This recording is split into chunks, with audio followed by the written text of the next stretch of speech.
Tudo isso aqui são tentativas de escrever uma redação. E essa é o resultado. Mas não era pra ser 25 linhas? Não consegui, filha.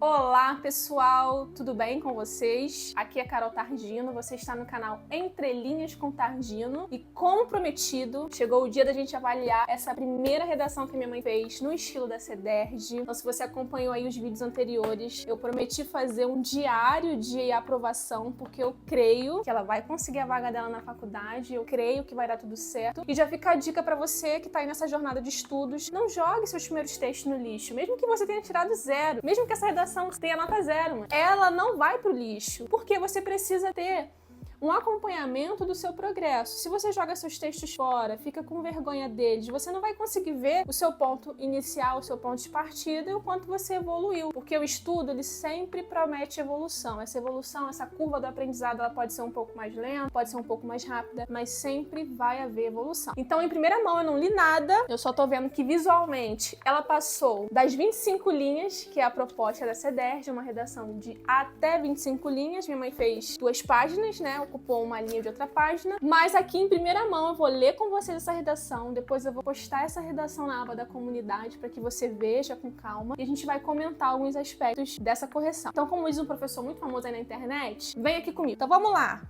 Favela é lugar de quê? Primeiro erro, gente.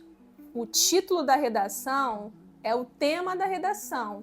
Isso aqui você não pode cometer no seu texto. Então, o seu título precisa ser algo autoral. Não repita o tema da redação no título da redação. Outro ponto que a gente vai observar é o uso desse atualmente. Eu sei que nós temos uma necessidade de pontuar em que momento nós estamos nos comunicando ou escrevendo o nosso texto.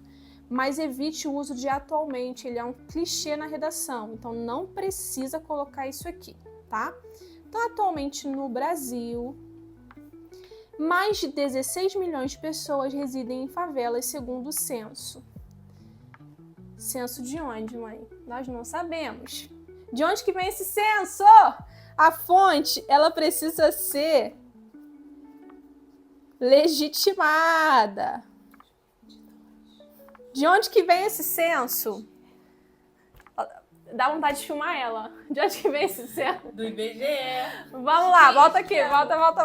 Volta. E tudo que essa população deseja é trabalhar, andar tranquilamente e ser feliz no local onde residem.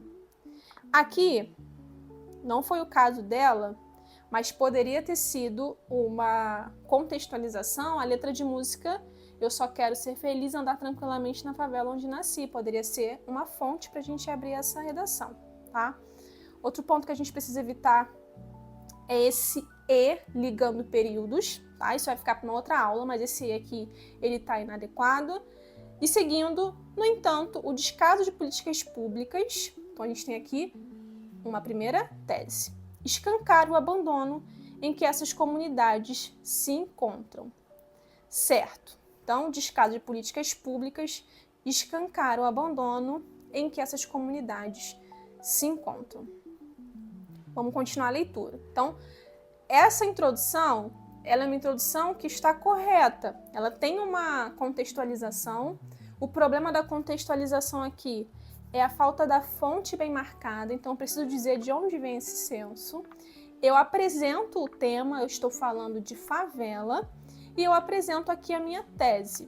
Então, o descaso de políticas públicas escancara que a favela acaba sendo um lugar de abandono. Continuando, em primeira análise, bom, eu tenho aqui um elemento conectivo. A favela é lugar de gente trabalhadora que busca viver com dignidade através de seus empregos, mas, infelizmente, entre becos e vielas, essa realidade não é igual para todos, pois muitos se perdem para as drogas ou crimes. Ficou sem fôlego aí? Eu também. Olha quantas linhas! 1, 2, 3, 4, 5, 6, 7 linhas de tópico frasal. Então, o primeiro problema desse parágrafo é que eu tenho um tópico frasal muito longo, ou na verdade eu não tenho tópico frasal, porque o tópico frasal deve ser uma frase mais curta, um período mais curto, em que eu vou desdobrar as informações no período seguinte. Perceba quantas informações eu tenho aqui. Primeiro, lugar de gente trabalhadora, ok? Que quer viver com dignidade. Depois eu vou ter uma contraposição a essa primeira ideia. Entre becos e vielas, essa realidade não é igual para todos, pois muitos se perdem para as drogas ou crimes. E qual que é o problema desse período longo?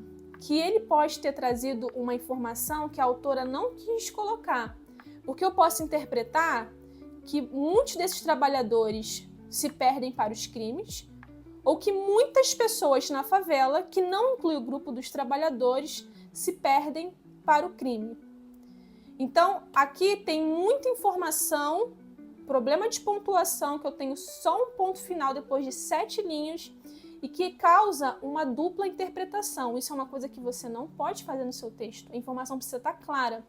Porque se eu entender que trabalhadores acabam indo para o crime, eu vou ter que justificar um pouco isso aqui. E aí eu posso até estar trazendo uma visão estereotipada, preconceituosa em relação a um grupo da comunidade, que eu tenho certeza que não foi isso que minha mãe quis trazer. Vamos lá, aproveitando que ela tá aqui na minha frente, a gente não vai filmar ela, tá? Mas o que ela realmente quis dizer com essa frase? Eu quis dizer que outras pessoas, especificamente jovens e adolescentes que ficam na ociosidade, às vezes acabam se perdendo para o crime ou tendo acesso facilitado às drogas. Não que trabalhadores acabam migrando, desistindo de trabalhar para viver do crime.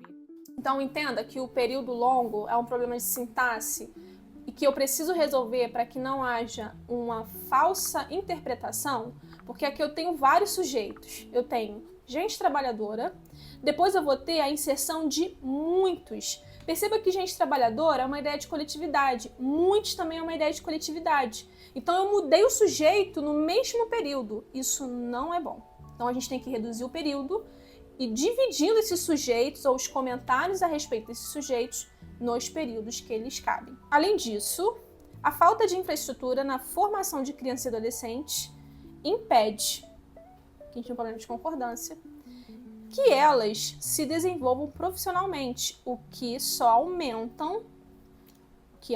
aumenta as desigualdades entre o asfalto e as comunidades, tornando-as ainda mais discriminadas pela sociedade.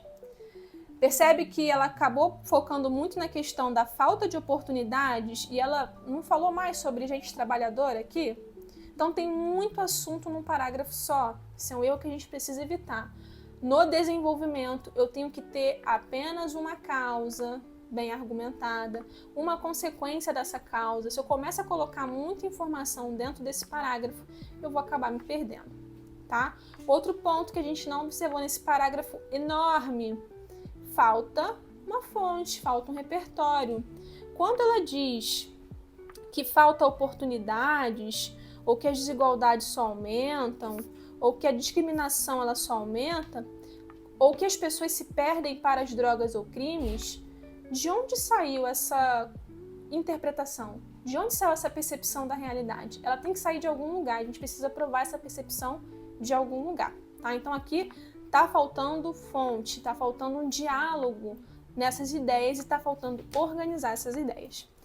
E aí um parágrafo enorme, com problemas de pontuação, não sei se vocês perceberam, a gente basicamente tem 2 pontos finais no desenvolvimento 1. Eu vou para a conclusão, acabou o texto. Portanto, é necessário que existam projetos de lei com o intuito de viabilizar e implementar em cada comunidade programa sociocultural, problema de ortografia, com a finalidade de melhorar a condição de vida, aumentando assim suas oportunidades e diminuindo as diferenças sociais. Olha o periodão aqui novamente. A CUFA é um exemplo que é possível e há anos se destaca por suas ações. Isso aqui tinha que estar no desenvolvimento. Por quê? Primeiro, é fonte. É uma informação nova. Segundo, se eu estou na conclusão, eu não posso trazer uma fonte, uma coisa nova, uma exemplificação, tá? Então, cuidado com isso. E dessa forma, olha o Ezinho ligando períodos, eu não preciso disso. O dessa forma, ele já cumpre essa função. As comunidades poderão viver harmoniosamente, pois ela, por uma de concordância, também é lugar de luta, alegria e merece todo o respeito. Então, eu também tenho outro parágrafo com 2 períodos. Então, existe um problema de paragrafação aqui. Lembra que eu comentei lá no último vídeo sobre os critérios? Eu tenho um critério da CEDERJ apenas voltado para a estrutura textual do parágrafo. Então, essa redação aqui, ela vai ser penalizada nisso, mas eu vou segurar um pouquinho a audiência e logo, logo você vai saber que nota ela vai receber. Você estuda e a nota simplesmente não vem? Ou pior, você trava na hora de escrever uma redação? Calma, que eu tô aqui para te ajudar. Eu sou a Carol Targino, sou professora de redação há quase 10 anos e já ajudei muitos alunos a saírem da estaca 0 até o 900 mais na redação do Enem. E foi por isso que eu criei o Aprova com Targino, um curso direto ao ponto que vai te ajudar a ter resultados reais com a sua redação, vai te ajudar a escrever textos com altíssima qualidade. Sem enrolação, só o que realmente funciona. Imagina chegar na prova e entregar exatamente aquilo que a banca do Enem espera de você. Saber como pensa o corretor que vai ler o seu texto. Tudo isso você vai aprender nesse curso. Você vai encontrar aulas do básico ao avançado para você escrever uma excelente dissertação argumentativa. Você vai encontrar gramática contextualizada no texto, sem enrolação, aquilo que realmente você precisa para gabaritar a competência 1 no Enem, e também você vai ter temas e acesso a repertórios relacionados a esses temas. Se você quer isso, clica no link e se inscreve hoje, porque a sua aprovação não depende de sorte, depende de método, e isso eu tenho para entregar para você.